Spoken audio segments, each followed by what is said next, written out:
you're not going to obey light and life, then what are you going to obey? Or what was the alternative for Adam once he disobeyed the Lord and ate of that fruit?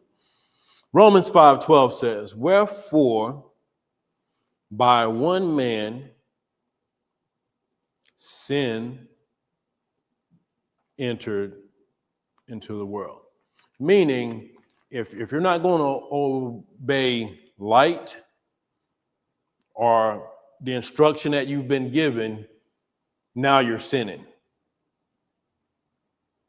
Now you're sinning. A deliberate disobedience or disobeying of the light that you have. Now you're sinning.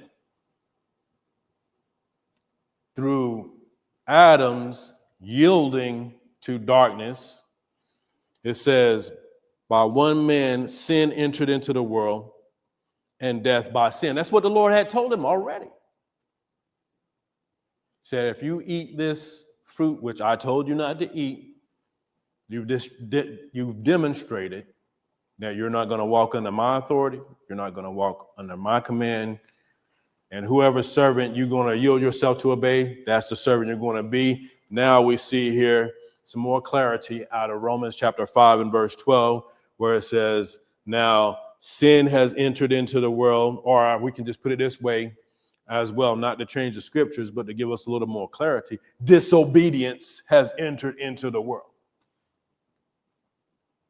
And death by disobedience, or death by sin. Now that's entered into the world. It's acting on people. It said, and it continues on, it says, and so death passed upon all men, for that all have sinned. Now you're going to be among those who not going to obey God, follow his instruction. Now remember, the original intent was not this. At the beginning, it wasn't this. Follow me. I've made you in my image, in my likeness. Rule this thing like I would rule it. Be an imitator of God, follower of God, how I would do things. Let me put this in, and stay connected to me and run this thing like I would have you run it. But that wasn't the case. I mean, we didn't look at it in this one, but then they ate of the fruit that the Lord told them not to eat. And we see Romans 5:12 come to pass.